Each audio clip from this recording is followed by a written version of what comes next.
Well, everyone, my name's Marshall. Thank you for asking me to do this. I think when you see the metrics up there, initially you look at it from a vanity standpoint, and it's like, it's not that many. Through 23,000 subscribers, 1.5 million views. But early on, that's what I thought. I thought it was all about vanity metrics, about clicks, being viral, virality. And I learned very early on through Evan's team that the key was building long-term authority in the space or niche that you're trying to carve out. And then the views will come, and then the leads will generate from it. Because what we wanted to do with YouTube was to use it as a brand asset to generate leads to our company for which we offer services to veterans. So what I'm going to do is, I think, a little background context on who I am and what the company is, so you kind of have a better idea what the YouTube channel is. But a little bit about myself. So I used to be a lot cooler than I am now. Look at that baby face killer up there. Yeah, I was in special operations in the Army. I was in the Ranger Regiment. So I went on. Oh, thank you, thank you. So I've been on 5 official combat tours, a couple other unofficial ones, multiple locations around the world.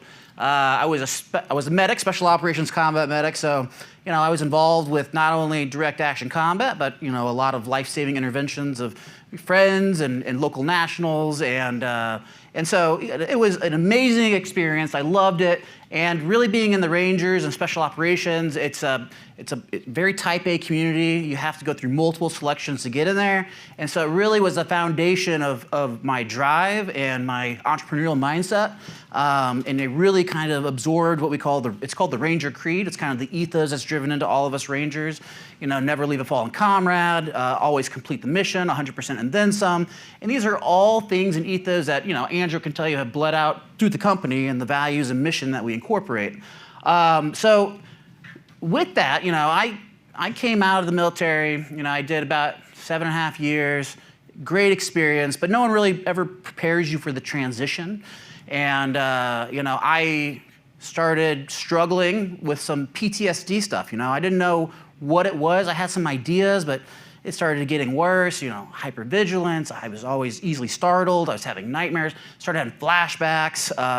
It led to substance abuse, led to, an event where I was thinking about taking my life.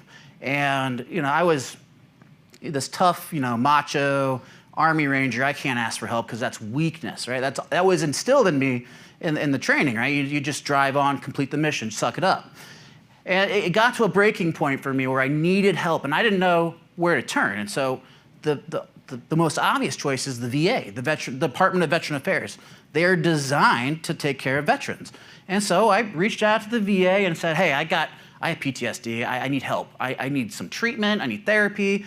What do I do? And they're like, well, you got to file a claim. You got to get service connected. The government has to say, yeah, the military caused this, and then they'll pay for your treatment and get you the therapy you need.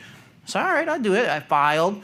I went to my exam, talked to the doctor. They were crying. They were literally crying based on the stories of loss, of friends and everything I was describing. And I left thinking, well, I'm definitely going to get it. 3 months later, I get a letter in the mail, and it said, denied, because you have no evidence that you saw a psychiatrist in the service. Or that what they said is I kept marking no on the do you have mental health problems after deployments. Well, everyone did that because you didn't want to go see the shrink. You didn't want to get pulled off the unit. And so they weaponized that against me, and I got denied. And so that was a super low point. So, the system that was supposed to help me kind of turned me away, and it stuck with me. So what I had to do is I went to the internet and tried to find someone to help me out. And there's these companies of medical providers that can offer these things called medical opinions or nexus letters. And they can offer to make that connection to your service, to your claimed diagnosis, which for me was PTSD. Problem was, it's very predatory, it's very exploitative. They're charging $2,500 for a letter. Now, I was a physician and I was afforded the opportunity to be able to afford that, but most of my peers that are veterans, they can't afford that. That's too much. And so that really stuck with me over the years. I won the claim, but that stayed with me. So the military taught me a life of service, right? And I wanted to continue that, and eventually decided I was going to go on, take that stepping stone of being a medic, become a doctor. So it just felt like that natural extension. I started practicing medicine for several years. It had its great moments, but for the most part, I really became disillusioned with it because it became less about taking care of the patient, spending time learning, really becoming part of their life, and it became more of this healthcare system where you're managed by insurance companies. You got to see 20, 30 people a day. You got to meet these quotas, got ICD-10 codes. And it really became the administrators telling me what to do, and I couldn't really practice medicine the way that I wanted to. And so I really started realizing, I had this epiphany that if I want to drive impactful change, meaningful change, I've got to create something meaningful and that is aligned with my passions. And so I know that I'm a doctor. They taught me a lot about medicine, but I don't know anything about business. I don't know how to start a business or run a business. So I thought, all right, well, I'll just go get my MBA. That'll give me the foundation. So I went back to school, got my MBA, and decided that I was going to try to incorporate all these things that were passions of mine into a singular mission and a singular company. And so that was when Xtera Health was born. It's a relatively new company. July 2024 is when it started. And it was from my personal experience of being ripped off and realizing that there's got to be a better way, a faster way, a more efficient way, a more reputable way to help veterans. And so we became, a physician-led organization that produces these services to veterans, these independent medical opinions, or these DBQs, which are just standardized forms the VA uses to determine how severe a disability is. We became radically affordable, and that was my goal. Is I did not want cost to be a barrier to entry point into these services. And so we set up a sliding scale system based on needs. And so if you couldn't afford it, we were going to offer it pro bono. And in order to do that, I had to figure out a solution. Well, how do I drastically cut the price down from a competitor's? How do I make it a fifth of the cost of the nearest competitor? Well, AI, right? So this AI bubble's coming, right? I knew at this point, no one else is really doing it. How can I leverage AI to make everything faster, right? So we leveraged it for data extraction. How do we take massive amounts of medical records and quickly, in a HIPAA compliant way, extract that data? How do we generate different portions of the medical opinion so it takes off work administrative burden from providers? So we can take a process that historically would take days, because you got to manually go through 5,000 records and you got to write, edit, now into about 30 minutes. So we can have the providers focus on just speaking with the veterans, right? Getting the story, making that connection. And another thing we implemented was they don't pay until the very end. So we empowered them, right? They're part of the journey, and we're just a piece of that pillar that helps them in their journey. And so we became radically different. And because of that, it changed the trajectory of the company, right? So we knew immediately that the impact was there. Like, we were making a difference. The people who we were seeing, we were helping immediately. We had immediately, and we continue to have the highest success rates with our medical opinions, 96% approval rate. We've already to date helped over 10,000 veterans get connected. That wouldn't be, we're talking about Vietnam vets that have been struggling with cancer from Agent Orange for over 40 years, and we finally get them connected to get the treatment they need, right? So not only are we helping them from a monetary standpoint, they're getting paid benefits monthly, but now they're getting the medical care that they've been denied for decades. And so it's really a social impact that we're driving, which has been amazing. And then, one of the things I'll talk about is that $13 million deal with one of our partners, VetCom, and they're generating now, just from them, 2,200 veteran referrals a month. And so we knew that the barrier was not the impact, it was how do we get this known to other people? How do we make our brand more, get the awareness out, right? And that's when we try to figure out, okay, we gotta do this marketing thing. Now, doctors are great at medicine, Vikram, right? But we suck at marketing. It takes a lot of took a lot of education. I didn't know what I was doing, so I did what a lot of people in the beginning do, just kind of throw spaghetti at the wall and hope something sticks. And we started a YouTube channel with short form, Instagram, TikTok. We started doing paid ad spends. We had no framework what works. Sometimes things would go viral, other times it would not, and then we couldn't reproduce it. We had nothing. We didn't know what we were doing. So I knew that I had to identify an expert. And so me and Andrew kind of went out, started looking around, doing our research. We found a couple different people that we'd kind of honed in on. And we narrowed it down to 2. One of them was Evan's team, and another one was Daniel Ives. It's this guy that promises like millions of views or something like that. And so we were trying to determine, okay, do we go for short-term gratification, the views, or what Evan was saying is, well, no, you don't want to do it. We play the long game. You want to turn your YouTube into an asset that can leverage your brand. And that really resonated with me because that's what we wanted to do.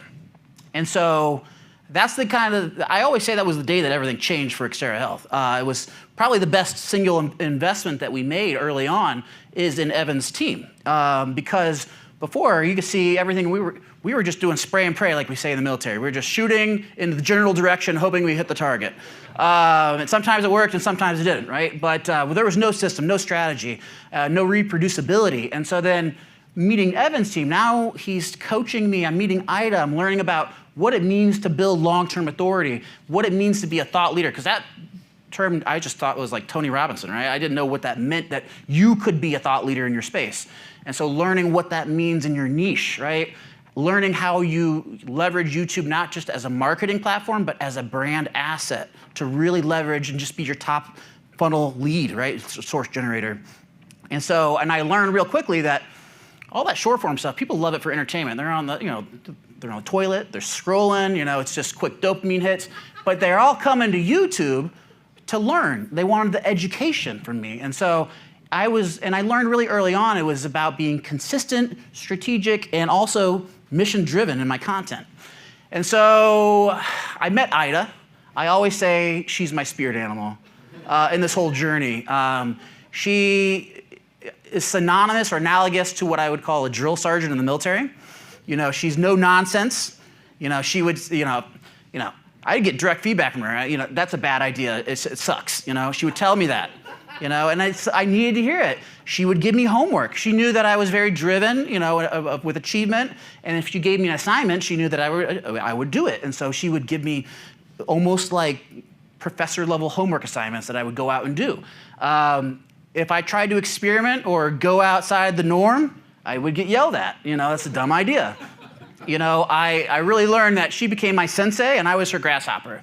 And I learned that if I just listened to what Ida was saying, and I just used her mouthpiece and just copied it, the results would follow. And she said, early on, it's consistent, it's gonna take time, it's gotta build, the algorithm's gotta find you, trust the process, because when you start out, nothing really sticks right away. YouTube's gotta learn your content, your style, the algorithm's gotta push it out. And I learned really early that what I thought was initially just art was a combination of art and science, right? So, and that's what I love about YouTube. Really, any of these short form channels, but YouTube specifically, there is the analytics section.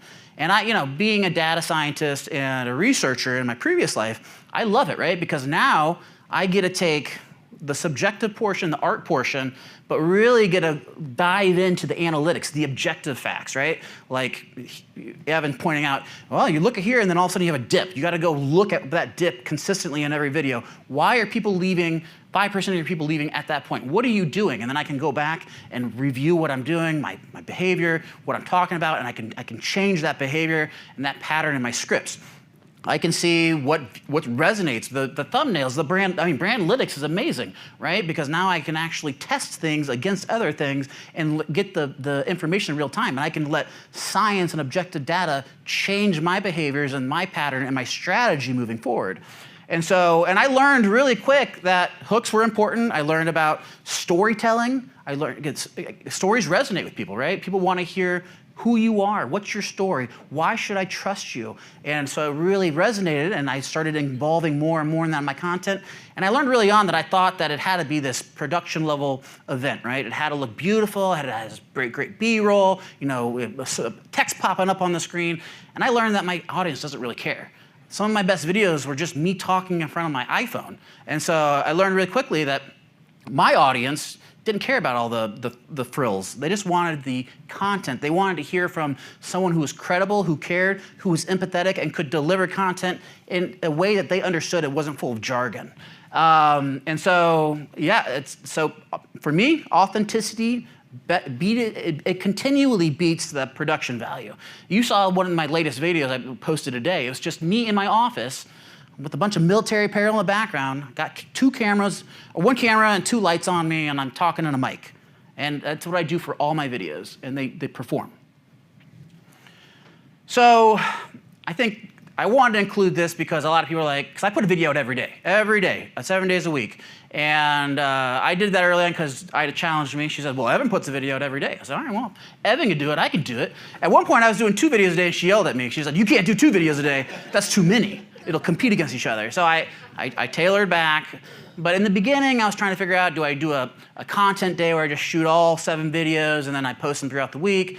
It was disruptive to my workflow trying to run a company. So I had to try to figure a way to make a system in my current day-to-day workflow that I could do this. And so the best time was in the morning because I was by myself, before 8 a.m. when everyone shows up to work. So I get there at 7 a.m. I use Claude to help me with my scripts. And you can create the projects in Claude to really hone into your personality, how you talk, who your target demographic is, how you want to do stories, the format, the hooks, and it does it. Then all you do is put in your topic, and it pulls out. You put the length script you want in, and it pulls it out. And I just put that into my teleprompter, and I just read a teleprompter every day. And so what I'll do, I'll go on that day at YouTube, I'll look at some of my competitors, I'll see what's gone viral, what's a current event that is being talked about. I can just click, summarize the video, put that in Claude, make mine better, more authoritative, and it'll pull it out. It'll pop out a nice script. Or I'll find out topics that are going to be, I think, evergreen and will perform well over time, and I'll create a video like the anxiety one. That's probably not going to get a lot of views up front, but it's an evergreen topic. People are always they're always going to these exams about anxiety. They're going to want to learn about it. So in 5 years, people are still going to look that up organically, and it'll perform well. And so I get up there, I create my script, I set up it in my teleprompter, I shoot the video, and then I just take it over to Adobe. I'm at the point now where I've read the teleprompter so many times, I do it in one take. I just cut the front, cut the back end, and I'm done. And then I upload it into YouTube, and then I put to the thumbnail. I tell Claude, give me the title, give me the SEO and CTR optimized description, put that in, and then I schedule it for 11 a.m. every day. If I'm going traveling, I shoot 3 videos before I leave. So that way I have something to put out every day. But that has allowed me to be consistent. It allows me to have a rhythm. It allows me to not interrupt my workflow with running the company. And so it's been something that has worked for me. I'm not saying this is I'm not a guru, that's Evan's job. But this has been the secret sauce for me to be able to do daily content generation, right? I don't know how people are still coming back to the channel because I just keep coming up with ideas, and but they resonate. So hopefully I don't run out of ideas.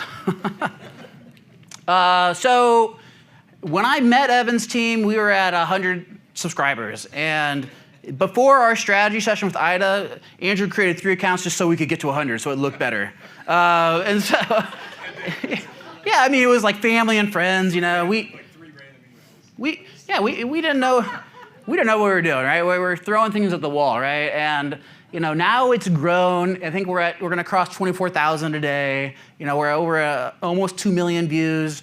We've got 200,000 hours of watch time. And you can see in the next slide here. Oh yeah, the AdSense. I didn't realize you could monetize YouTube. That you just click monetize, and then it runs ads on your channel, and then you get paid for it. And so now, I didn't think having 23,000 subscribers you could make much money, but this last month we were able to pay for our VP of marketing salary. So it's just from AdSense, and so it's incredible. I had no idea that just me with 1 camera talking off a teleprompter could generate revenue like that, just from YouTube. But you can see some of the analytics here. The arrows there denote when we signed on with Evan's team. You can see it's pretty flat and stale. Some of the spikes before the arrow are short form content. So obviously that's always going to get more views. Learned really quickly that is a bad idea. Don't put short form stuff with your long form. Got a lot of yelling at for that. So we ripped that off really quickly. And then we started implementing Ida's strategy, everyday consistency. Started out twice a week, then 3 times a week, and eventually we got 7 days a week. And you can see it was just kind of a slow burn in the beginning, right? But we started getting traction. And then right around January 2026, things just exploded. The algorithm started to recognize us and started to push us out more and more. But also in that time frame, we started to understand. That was right around the time when she started really teaching me about the analytics and how to understand them. And then I started taking that information that Evan was taking and giving, and from that last mastermind, I took a lot and started applying it in December or January. And that's when we started seeing this boom. And it's just been a phenomenal increase over the last 3 months. And not only has it been a phenomenal increase in views and subscribers, it's had a trickle-down effect into the company, right? So now it's become our #1 lead generator for all of our services, where we generate 100+ leads a day with an 85% conversion rate. So it's been amazing, because the people that are coming to YouTube are buying into it, right? Because they're sitting there watching it. Well, a lot of our guys will spend 3 months watching YouTube the channel, and then they commit because, oh man, you just seem like you know what you're talking about. We have guys flying from Arkansas just to come see me because they believe in what I was saying, and then 23,000 subscribers, they see me and they think I'm a celebrity. They're like, oh my God, you're Dr. Barr. I watch you on my TV every night. And it's this old man with a cane. He's like, oh, I just love watching you, Dr. Barr. And so it's really gratifying that you get to see that impact in real time. I'm told that this is good, the suggested videos. She always says you want to be in suggested. And so that was one thing that she was really targeting on how I made my videos and how I was creating them, and making sure that they feed into other recommended videos that maybe competitors are making or past videos I've made. And so I started making my videos target that, and it's been able to flip. It was initially browse, but now we're predominantly suggested videos. And Evan can talk more about what that means and what that does, but apparently it's good, so we want to try to shoot for that. So I can't explain why, but it's there, it's good. So yeah, I think when we first started here, we were talking about some of the wins, and he highlighted that we had that $13 million win at the last mastermind. And I don't need to get too much in detail because I talked about it a little bit, but when it says Dr. Barr, it really should be Andrew up there, because he was the go-getter to do this. He was the setter, and he helped kind of close all this. So I want to make sure I give him the recognition of that. But it was the biz dev thing. We started out, and we were doing it, and it made sense, because we're gonna get referrals. And we started doing it, and we get like 100 views on the video, 500 views on the video. And it's like, man, this sucks. Like, why are they telling us to do this? No one wants to watch this crap. And then they reframed our mindset that it's not about the views, it's about the relationships. And so then we changed how we approached the potential partner. It was still the same concept. Get them in, offer to get them on the podcast, talk about yourself. I mean, this is VA disability. It's not very, it's not very glorifying. You're not going to be on TV talking about it. So if you go to someone and you're like, hey, we want to put you on your channel, talk all about your business, how you're helping people, they lit up. Yeah, I would love to do that. And we kind of made a list of some of the whales, and this one company, VetCom, was a whale. Like, we knew it would be very difficult to land, but we're going to try, be aggressive, DM them, link in them, just find the CEO and just bother her until she says yes. It took 5 no's until it turned into a yes, but every no, they started to recognize us, and eventually it turned to, fine, okay, let me hear what you have to say. And Andrew pitched it, and he did a wonderful job.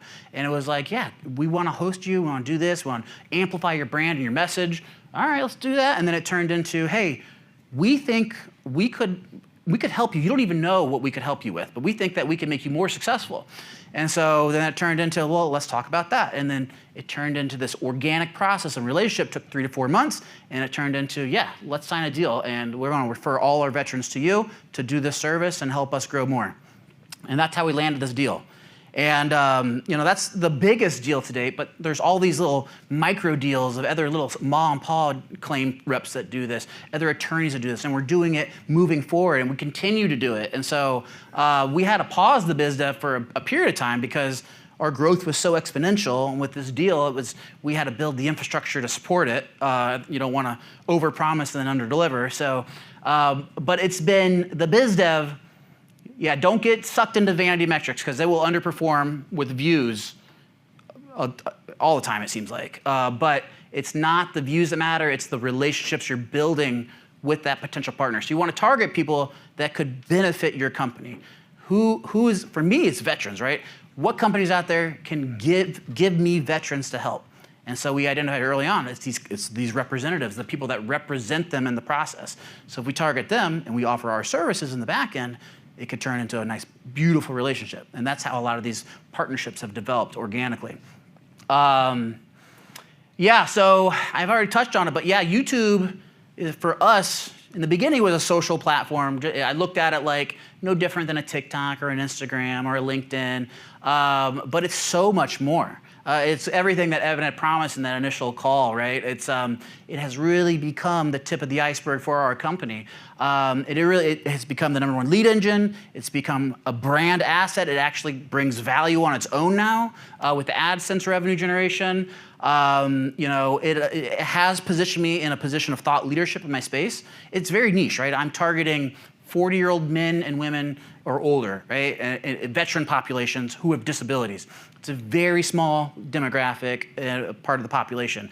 Will we ever hit 1 million subscribers? I don't know. I don't even know if there's enough veterans to support that. But we're going to try. The goal is 100,000 by the end of the year, and I think we're on track to do that based on our current growth. It's also become this partnership gateway. It's the #1 way that we can pitch, we can sell ourselves to a company. Like, instead of a cold call, we want to sell our product and we want you to use it. It's, we want to talk about you. We want you to talk about yourself, and we want to amplify your brand. We want to make you more successful. And then it turns into relationship building from there. It's also become what I love. I love helping veterans, right? And it has become a free resource and a trusted resource. And we try to empower veterans to be able to do this process on their own. And through it, we know that it's difficult, and likely if they try it on their own, they're going to fail. But we want to try to empower them to do it. But by the time they do fail, if it's in 4, 5, 6 months, they've built trust in us because we've given them all the tools to be successful. They believe in what I'm saying. So then when they fail, they come to us naturally.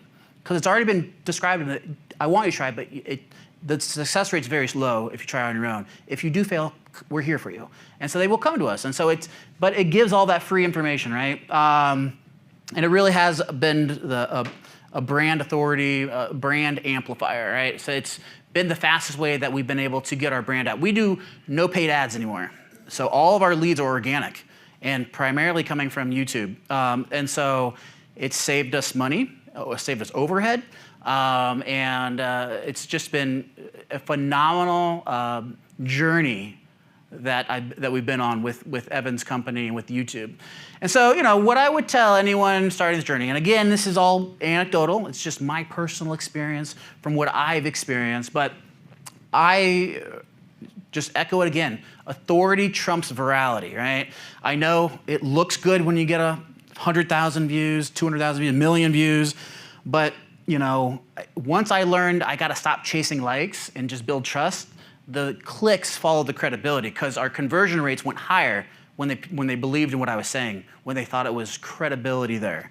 I learned that the story is the brand. So what I thought was a weakness for the longest time, my PTSD, my substance abuse, my suicide attempts, I thought, I don't want anyone to know about that. They're going to think I'm weak, that I don't know what I'm doing. They won't believe in me. They'll think I'm a bad doctor.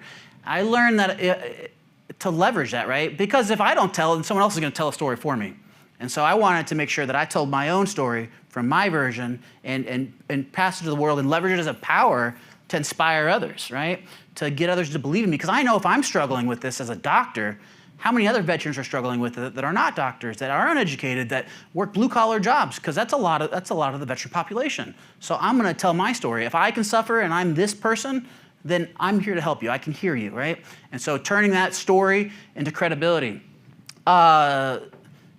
Systems beat willpower, right? So trying to develop a system that works for you. For me, it's just that 45-minute daily kind of workflow system where I go in my office, I set my camera up, my mic up, do the script, put it in, read it, put it up, and I'm done the rest of the day. I don't think about it, right? I just have to worry about the next day's content. But I just get in there, and for me, it was way better than just block out a whole day for a creative session. 4, get a coach that will tell you will tell you the truth, right? Whether it's good or bad, right? You need to know, you need to be able to handle constructive criticism, because you're here for a reason, right? Because you probably all sucked eventually in the beginning, and you identified that as a barrier, and you knew you needed some coaching or someone who's an expert in this, right? So buy into the coaching, right? I mean, whoever your strategist is, right? Whether it's Mary, Ida, whoever else, but they are the subject matter experts. They have learned from Evan, and so who else I would rather have them tell me I'm dumb or stupid or it's a bad idea, because they are saying it from a place of love and care, because they want to see success too, right? Because it's their brand. If they have to be successful, so they want to see you be successful. So just listen to them, commit. And then consistency, right? And I don't really understand the algorithm. I can't pretend I know it today. It seems like it changes every month. But one thing that seems true is consistency. For me, posting every day, it seemed like that was the key to kind of getting that boom. And so, just every day, just try to put something out every Monday, every Tuesday. I mean, start somewhere, right? For me, it was once a week, and then it became more and more until I found a flow that worked for me.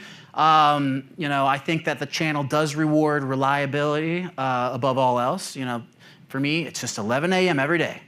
If I post at 11:30, I know that the following Tuesday she's going to yell at me. Why did you post at 11:30? It's supposed to be every 24 hours. She denies it, but it's true. I think the last one is just kind of to summarize everything up. For me and for us and for our company and the channel, YouTube is now a very integral part of our infrastructure. If it were to disappear tomorrow, we would have a pretty big, significant drop-off in our company. There would be a crash. And so I think if you start viewing YouTube as a brand asset and not just a marketing tool, not just as a way to speak your thoughts, if you can really think about how do I leverage YouTube to benefit what I'm actually trying to do, right? Because everyone has a channel with something in the background, right? Like I want a service to sell, real estate to do, a product that you're doing. You're trying to get people's eyeballs on it so then you can direct them to what you're really doing. And so if you can start to look at YouTube as that asset, then it will change how you interact with it, how you create that content. It'll make you more interested in doing the content and being more reliable with posting consistently, because it's not just a typical social media account. That's my story. I wanted to give you some context on why we do what we do, kind of a little background on what the channel is. It really is just me, a doctor who's a former veteran, got injured overseas, telling my story and trying to equip other veterans with the knowledge in a level that they can comprehend, that they can trust me, and then eventually, hopefully that turns into them wanting to trust me for the services that we provide. But I gotta thank you, Evan, and I gotta thank Ida, give them shout outs, because none of this would have been possible probably at the current rate that we're doing without them. Could we have gotten here? Probably, but it would have taken probably 5 more years. Now we've done it in a very, very truncated time. And it's created a unique set of problems, but I would rather have these problems than the problem of not having enough people. So thank you, guys. That's great. Hey, thank you. Yeah. Question? Yeah. You have a relatively narrow product. How do you come up with content every day? Medicine. You got to go to 4 years of medical school just to learn the fundamentals of medicine. I thought you had to take medicine to get Yeah, no. Oh, yeah, I do. I also, yes, I am heavily medicated as well. Yes. Drug conversation in December. I'm sorry. Yeah, no. So when you're talking about VA disabilities, you're talking about every possible medical condition under the sun, right? And so that is a very deep pool of content that you create, all the way from a specific kind of prostate cancer all the way to COPD, right? And these are all different topics. Some are more high click, right? People with sleep apnea or anxiety or PTSD, that affects a larger population of the veterans, but there is always going to be a smaller subset within that is interested in some of those more niche ones that are applicable to them, like asbestos exposure for old Vietnam vets that were in submarines, right? And so, there is not There has not been, I have not exhausted the content creation yet because medicine is just And such you can a... double down. Yeah, and then you find the videos that perform well, oh, sleep, they're really interested in sleep apnea. Now I can do top 5 causes of sleep apnea. Oh, they like that. I can do top 5 conditions caused by sleep apnea. I can, it just kind of compounds off itself. How do you do the script? Is it an AI tool that... Claude. Yeah, Claude. Yeah. And finally, what was the equipment that you used for the teleprompter? Elgato? Yeah, is an Elgato teleprompter? Yeah. Okay. Yeah, the camera sits right behind it. Yeah. You plug it in your computer, and then it rolls the script. Okay, clarifying your system. So you wake up, you write the script at 7 a.m., you film it, you edit it, and you post it all in the same day. Yeah, 45 minutes. And you do this. Yeah. You don't have a VA or anybody else that helps you do it. No. You edit your own stuff. Yeah, but the editing is just the front end and the back end, right? Right. Because I'm doing it all typically in one take. And I'm not putting any B-roll in. I'm not putting any bells or whistles in it. Because I learned that my viewers didn't really care about that. So how many different types of content did you try to create before you figured that out? It was probably like 3 or 4 months. Even when I had Ida, I was still doing it, and she kept saying, "Yeah, you don't need to do that. You don't need to do that." And I was like, "Well, I don't want to give that up because it looks pretty, you know. I bet people do like that. Do what? Like B-roll, like like those stupid." Yeah, I mean, we had a studio. We were in a studio. We were paying someone that produced it for us. Paying $1,000 a video. Yeah. Because I thought early on that it's got to look high quality, or people aren't going to buy into it. So Linnea, just to answer a little bit more on that, when he started, I think you guys were only doing the podcast. Yeah, just the podcast. And then the very first thing I got them doing, and I think all your growth strategies tell you the same thing, buyer breakthrough videos. What are the questions your clients are asking you, right? We came up, the same day they came up with like a list of maybe 50 or more. I said I needed 20 to 40. Like they put so much more. I'm like, okay, let's make these videos, right? So they really just started with the buyer breakthrough videos, which are specifically the questions their clients are asking them. And then from there, it's just doubling down on like, oh, sleep apnea and VA disability, there's so much more there. Like, let's do so many more, right? So the easiest place to start is the buyer breakthrough videos. What are your clients asking you? Let's create content around that, and then you continue to go from there, right? So. Yeah. And I found pretty early on is log into a competitor, someone that is doing it, what you want to do better than you right now, and find the videos that outperform their subscribership, right? And then you just literally rip that video off. I mean, that sounds cruddy, but you're doing it in your style, right? And you're presenting it how you would present it, and so you can really make it yours. But they've already done the market research. It's performing well. So why spend hours and hours trying to find something that people are going to like when people already like that? It just makes it easier for you. Let your competitors do all the market research for you. I think you answered one of my questions, which was like, when did you get started being consistent like that? And I think you said 3 to 4 months, and then it started taking off. Yeah, right around, I would say November was like every day.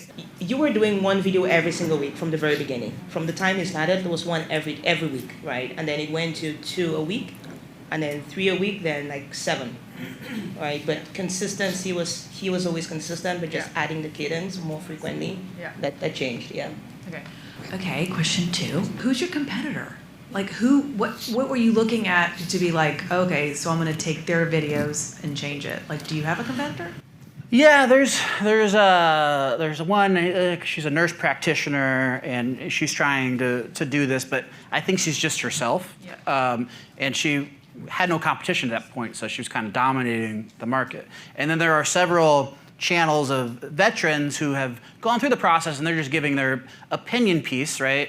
But they're talking about medical things when they have no authority to talk about medical, so they can't really actually dive into the whys and the context that the veterans actually want. And so I identified early on that was my differentiator, right? That's how I can be different than all these other people doing it.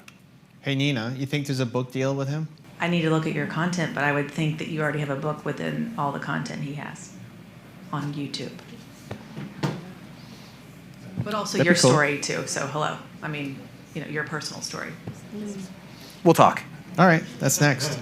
Nicole. I think I heard you say this, so I just want to ask, make sure I understood. So it seems like you're just doing this content by looking at your competitors, taking their existing video that already did very well, you're plugging it into Claude and saying, you're downloading the script, plugging that script into Claude, and saying, how do I essentially use my authority and expertise to do it better?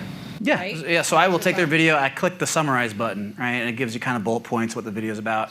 And I say, all right, this is the competitor's video that I want you to create a script for. You're going to do it better, a better hook, better storytelling. You use everything that I've told you before about my voice, who my target audience. It needs to be delivered in 8th grade comprehension so my audience can understand it, and then it creates it. And then you're essentially, that's how you flip the script to becoming, I can't remember. We have the same flip. We're trying to get more in the suggested, but we primarily, what is it called? Traffic source, yes, thank you. But we're doing better with suggested. I think we've almost doubled it. So I think we've gone from like 4.5, 5 to like 9 or something. Not consistently. But I guess we're sort of struggling with doing everything. And so I guess that's my second question is, are you still doing the interviews with people in your field on top of this? No, we personally? paused that. Yeah, we Paused could because that, we okay. had to we couldn't take any more growth. Right. Yeah. And yeah, when I think our battle is like supporting the products that we carry, right? Because people wait on those, and then also doing the videos with the people that influence our market, BizDev. BizDev, yeah. And people hearing from him. So you had to just make a choice. Yeah, and I think for that suggested, and correct me if I'm wrong, but I went into that feature where you can see other videos that are being where your videos get suggested. Mm-hmm. I found either one of my previous videos and I make a script that complements it, or I find a competitor and I just make a script that complements their video because the thought is that's performing well, so then hopefully my video starts getting suggested at the end of their video. Because we have a lot of people in our space, well, this is what we've learned and seen over the last 5 years, everybody makes headphone review videos, everybody. Like everybody on YouTube, there's like so many people, but there's a lot of people who have really large channels that also do them that really don't have the authority and expertise that we do. And so I'm gonna use that idea to flip the script. I think that's a great idea. I think that's a great takeaway, so thank you.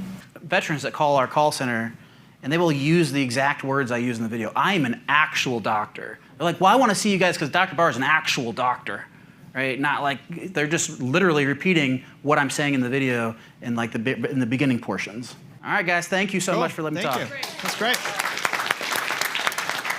Can we give Andrew a mic here? I'd love to hear your quick perspective on everything that's happened and what he said. Yes, thank you, Ida and Evan. Thank you. Seriously, it's been a crazy whirlwind of the past several months here.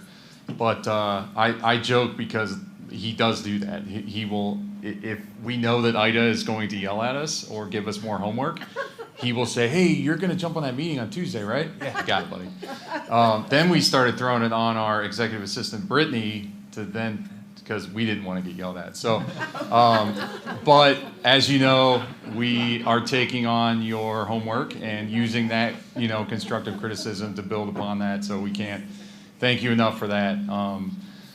Building that authority, and that's what we wanted to do. That was the whole purpose of YouTube, right? Was to get out in the market and to show veterans that there is a company out there that cares. There is a company that's led by a physician who is going to help you through this process. So YouTube has helped that. It has set the base for that. And I mean, the rest is just, we haven't reached our ceiling yet.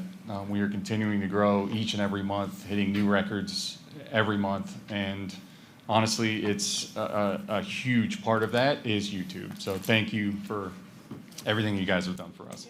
Cool, awesome. Okay, so this is Marshall's back end. I pulled the past year of data. And there's a couple fun things to look at here. So the orange line was shorts. The blue line is suggested. The green line is browse, right? So you can see, this is funny. I think of Anna when I look at this. So Anna here, she has this graph that she used to share where it's like, I met Evan and then almost quit. And then actually listened to what he said, and then it started to take off, right? And so it's like, you look at the shorts and how, like when you're getting, 20,000 views on your shorts, it's hard to turn that off when nothing else is working. right? Like a little bit from search here, but then like nothing. Everything is dead. It's like you're asking me to quit on this thing that's like the best thing on my channel. It's really hard to do, right? And so I don't know when Ida told you kind of to stop doing that, but like the July shorts were 29th. what? July 29th. That's Yeah. when you told him? Yep. So like kudos to you for like just listening, because that's hard to do, right? The only thing that's worked at all on this channel is shorts up to this point. Ida tells you to turn it off, and like you do, and like stop posting, and you probably unlisted everything too that was on there, right? Because like it's dead afterwards, right? Hey, Evan, Yeah. do you see that there's a flat spot towards the end in the blue and green right there? He had the flu for 5 days and didn't post consistently every day. Here, this. Yep. So when we talk about like just doing the work, and she told us like 2 months ahead of time, hey, build up your videos, like, you know, make sure if you're gonna stay consistent with it, you know, make sure you build up this back end stuff, right? Well, that's what happened. 5 days, he got sick, we didn't have any backup stuff, so we couldn't shoot any content. So it's like, just listen to him. You guys know what you're doing. I mean, seriously. So I don't know. I just think that's interesting when you're looking at that. Yeah, I mean, and to give you guys credit, most people don't just listen and just do it, right? Just like, you know, part of any coach is also like the human psychology of trying to coach the person, not even just the advice. Like all of you guys are coaches too, right? If people just listen, they'd all get results. The problem is they don't listen. So like this is really hard to do. I thought you were gonna say it was like back here somewhere, and then you kind of held on for a little bit, and finally you agreed. Like no, I just shut it off. But then you look at when the channel just started to grow, like he shuts it off, and then it starts growing. Now not in the same numbers yet, but it starts to really take off, right? And so the next two things that I really love was one, you said, hey, I went to Mastermind in December, and then I applied the things that you said, and I just started rolling with it. And like December, I don't know, it was like here, right? This is somewhere here, and he applies, and then boom, right? So like all the stuff we talked about earlier this morning with the thumbnails and the tests, like just go and do that, and you can start to win. Wait, right? Evan, what's wrong with the shorts? Oh, here. Like, why did you stop the shorts? Shorts, I love shorts, just not on the same channel. The problem with shorts is it brings in the wrong audience. And so the people who watch the short form don't watch the long form. And you can see that in your, I don't know how much Ida, if you wanted to see the data, because you can see it in the analytics, or if he's just like, okay, you're gonna tell me, I just trust you and go. Some people need more convincing than others. But that's the biggest challenge is you do a lot of shorts, you bring in the wrong people, you can see who's coming in. If we looked at his analytics from back here, it's probably all sorts of like random traffic sources coming in terms of like when you're going to suggested. He's not showing up in suggested because he's showing up against completely random videos because shorts is bringing in the wrong audience. But shorts is valuable to do, just on a different channel. Don't you think shorts is more entertainment too? Well, in general, short form content is entertainment or inspiration. It can be inspiration.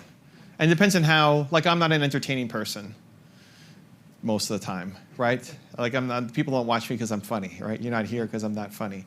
I might be a little inspiring, but hopefully there's education that you're learning from. Otherwise, I don't know why you're here. But like most of us, we're not in the comedy business. Like the people aren't watching Marshall's channel because he's really funny, right? I mean, I'm sure he's funny in life, whatever, but like that's not the purpose of the channel. So short form is entertainment or inspiration. And inspiration is more this world, probably, than entertainment. But education is where you start making the sales. And like you can't teach in a 45-second video, right? So that plus it's just a different audience. Now, I think everybody should be doing short form content. And you make your short form and that can live on TikTok and YouTube Shorts and Instagram Reels and Facebook. Like that's awesome, you should do that. Especially if you're making long form, you can just clip it and put it to short form and be on every other platform. Just make your YouTube Shorts a different channel. So, you know, do you guys have a Shorts channel or did you just completely kill it? Yeah, we have a Shorts channel. You have a Shorts channel. And it's just, what's the name of it? Dr. Marshall Shorts. Perfect. Dr. Marshall Shorts.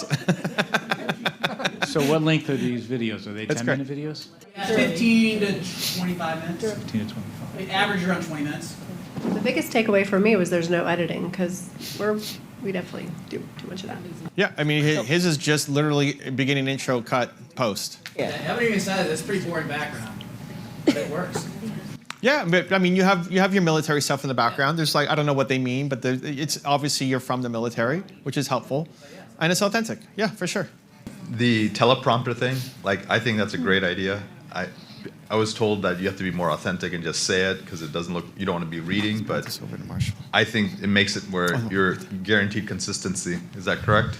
Yeah, you can prompt Claude, include natural pauses and breaks, use crutch words occasionally, right? And so you can insert your inflections, and if you control the scroll speed, you can pause it, and you can go ad-lib all you want, right? If there's something that you felt like it didn't give enough context to, you have a joke you want to put out there.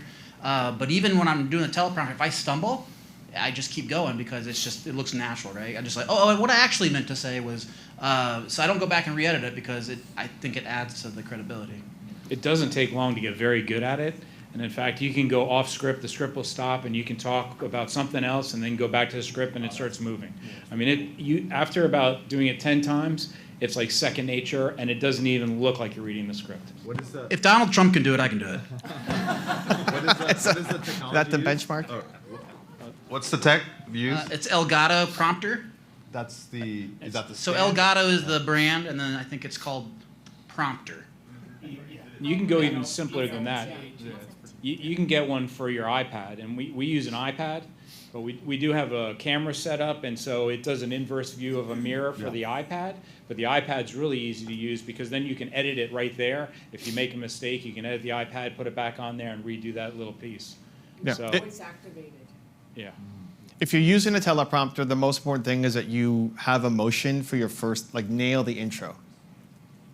Because it almost doesn't matter in most thought leadership, like what happens after the minute, as long as you're giving good information. But you have to hook the attention.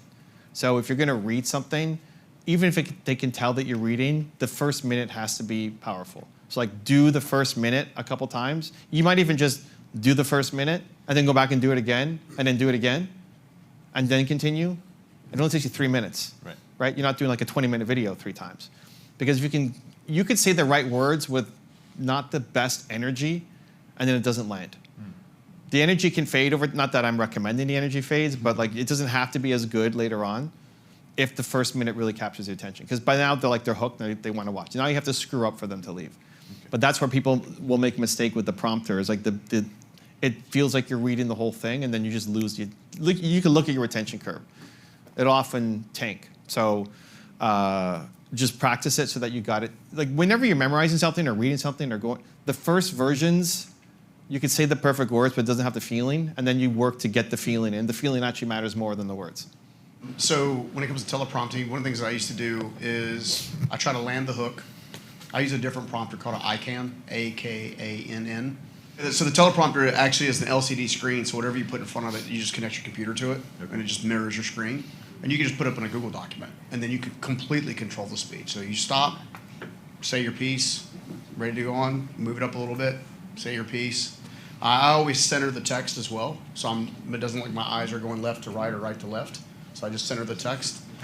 So at breaks where it says and, like, and, I always put and on the next line, right? And these are just like super, like really quick. And then I riff in between personally, because I'm better that way. I want to make sure I land the hook.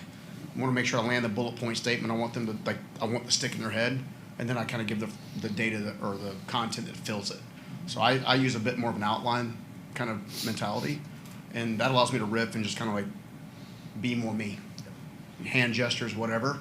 And to his point, if you don't like what you say, I'll just do it again. And the camera doesn't know the difference. You're going to edit it anyway. Yeah. So anyway. Yep. Cool. Garrett? Okay, this is a question for Marshall and Evan both.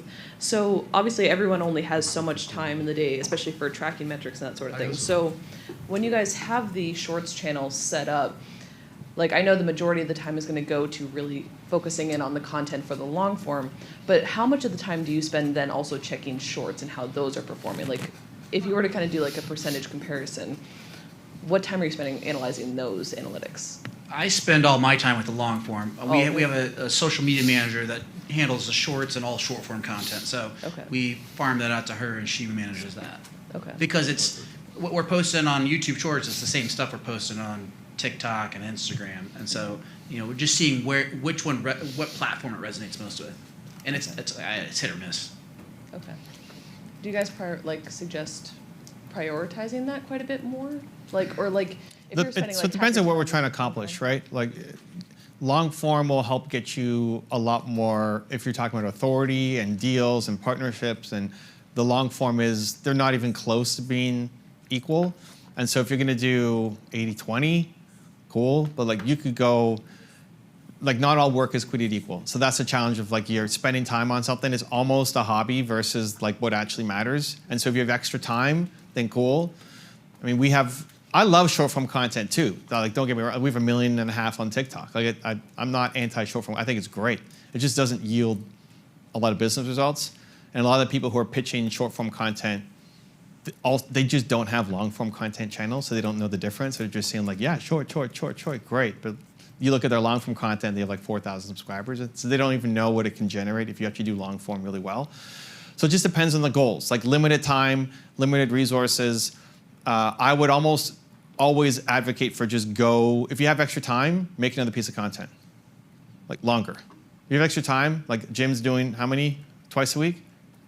Great, do 3 times a week. If you had extra time. But what's interesting, those are podcasts, and Mary, you don't want to have to argue anymore on the insight videos, because your production capability, the thinking about what can be done, the scripting, which has been a challenge.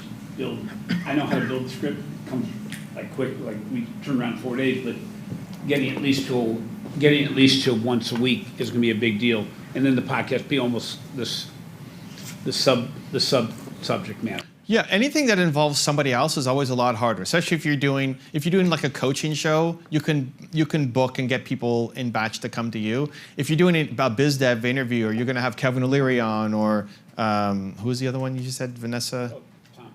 Tom Peters. But who's the Jennifer Hudson you just had on, right? That is you're not able to do that every week. But you sitting in front of a camera and filming, you could do that every week. And so that's the most controllable thing. You filming your solo content is the most controllable thing. And so if you had shorts versus long, I'd much rather you be doing that. Now, Garrett, you're saying, but I have extra time. What should I do with my extra time? Well, at first I'd say, okay, split test your thumbnails and titles and try to increase that's going to be the most important thing. You still have extra time after that? Cool. How do we clip the content for YouTube Shorts, Reels, everything else? Because it all helps with the brand, and the virality numbers still help with the brand. Your Shorts channel should grow a lot faster. We're Marshall was getting, here he had more views than he's even getting now from any traffic source, right? Which, if you're doing a brand deal, or you're trying to make a pitch to MasterCard or whatever, to say I have a long form channel like this and I have a Shorts channel that's also that's much bigger, you can include that as part of the deal. Because vanity metrics still matter to people. It's not going to convert to sales or people he was getting 2,200 leads a month or whatever. You're not getting that from Shorts. So it just depends on the business goal we're trying to achieve. I think it's valuable for your case. It's not in our top 3 priorities. And then it's something that you could take on instead of Jim. But if it's Jim's making dedicated Shorts content, I'd much rather he spend that time doing the long form. If you're pulling clips from it, cool, then that's extra time for you, but I'd still rather you be doing thumbnails, even just the one that you showed me that you pulled up. The guy's getting 3 to 5 times more views on a video because he has a better thumbnail title. That's way more impact and leverage for the business than you spending time on Shorts. Yeah, it's so mechanical for me now. It doesn't take me very long to build, though, the Shorts. I just was wondering, how much more time should go into making sure that they are the most efficient, or they're staying on top of the trends versus spending more time on it. Yeah, it's a solid B- strategy. Okay. Right? It doesn't suck, but it's not great. So there are times where you spend time on B- stuff because you run out of A+ stuff to work on. Yeah. Right? So the other interesting thing was December Mastermind, Marshall comes and he says, hey, I really started to kick it in hard drive or overdrive after we learned from you in December, and wherever that is here, right, is awesome. Great. I think the best thing about Marshall I think, is just he just does it. Like, okay, you tell us what to do, we're gonna do it. I listen to my spirit animal, Ida, and we just go. And like, even here, you're already doing better than you were back here, right? Like, whatever this number is compared to this, you're already like 10x more than what you used to be. And so if we stop the curve here, it would look like you're growing like crazy. But then we zoom out and like, oh my God, then it really took off, right? So that's awesome. And then the suggested traffic source, why it's so important. The thing that YouTube cares the most about is what? Is watch time, right? Like YouTube's goal is keep people on YouTube all day long. The more you give them watch time, the more they reward your videos. Why suggested is so valuable, and again, it's like we have enough data over people's channels, but I always love looking at your actual channel to make sure that it's still the same thing. You look at the average view duration. How long are people staying on the video? Suggested is the blue one, and it's 9.5 minutes. Browse is the green one, and it's 5 minutes. So they're literally spending twice as long on the videos when it comes from suggested versus browse. And again, browse is the home page, and suggested is what gets recommended. You're on a video, it tells you what to watch next. That's suggested. So you get, Marshall is basically double the view time when they come from suggested versus browse. When they're watching longer, YouTube rewards you more, but these are the guys who also buy more. So browse is just showing up on the home page. If you go to your youtube.com right now, you'll see a whole bunch of different random things. It might be music, it might be headphones, it might be some meditation. It's like all over the place. When you start getting recommended, if somebody's on a VA video and they get recommended another VA video, which is Marshall, they're in the VA disability, like they're in the mindset of, I want to figure out a solution to this. So they're watching longer, but they're also the clients. I'm going down the rabbit hole right now. I want to solve this problem right now. I might have been a vet from 40 years ago from Vietnam, but like right now I'm trying to solve this problem. That's when we want to catch them because they're looking for a solution and we are the solution. So not only does YouTube love it because we're giving them more watch time, our client, like those are where your clients are coming from. So if you're selling a program, product, service, these are your best clients more than somebody just hitting the homepage, and definitely more than shorts, right? Like our shorts average was 23 seconds versus 5 minutes versus 9.5 minutes. If you're doubling your suggested, that's awesome. Now 9% is still not where we want to be, but those, what's that? Only on some videos, but yeah, we're getting there. You'll see more sales coming from it too, because those are the people who are really trying to learn about that product that you're reviewing or talking about. That's really interesting because I think one thing that I talked to Jim about is with respect to his shorts. So, and keeping shorts on the channel, taking shorts off the channel. And I think this sort of validates for me that your viewers that are coming from shorts are only watching 23 seconds, which means these are not really your viewers. These are not the people that want to be watching your long form. Hence, the shorts are targeting the wrong people for your content. Yeah, and this is worth pulling up for any client. Like some people might just listen, great. Like again, I don't know if Ida had to show this to Marshall before he listened, and just like July 29th or whatever, just like, oh, threatening, oh, perfect, okay, well, just as long as I don't get FTC violation or something, you know, problem there. Marshall, you play too much. I don't threaten him. Never. But we looked at it together on the call, and literally it's like I gave recommendations. It's like, okay, let's do it. So we did it on the call, and nothing came on it again. So we took it all up on the call. Yeah, it's like anytime you guys have been, you guys are all coaches, right? Like you guys all have clients, you coach them on different things, you tell them what to do. The more people just do the thing, the more they get results and faster they get results. The more you have to explain it, cool. You sit there and explain it, they're slower to get the results, and the more they fight you with it, cool, I'll fight you on it too, and then we'll eventually get there, right? So for the, you know, the growth strategist side of things, it's always, sometimes I tell this to people and they just do it. Great. That's the best. Like we can move so much faster. Mm-hmm. Sometimes, oh, you need to, like, let's pull up your actual data and let's take a look together and see what's going on. Yeah. Right? And then you can prove the case, hopefully. And then some people just still, like, this is hard. Like, to credit to Marshall, to give that up is really hard. It's the only thing that's working on the channel. He had one day with like 500 views from search or whatever we want to call that. And then the rest is completely dead. And you want me to stop doing that because it's some hope that it's going to turn out, right? So that's why awesome for Marshall to come up and share the story because it shows that, hey, if you actually stick with it, like great things can happen.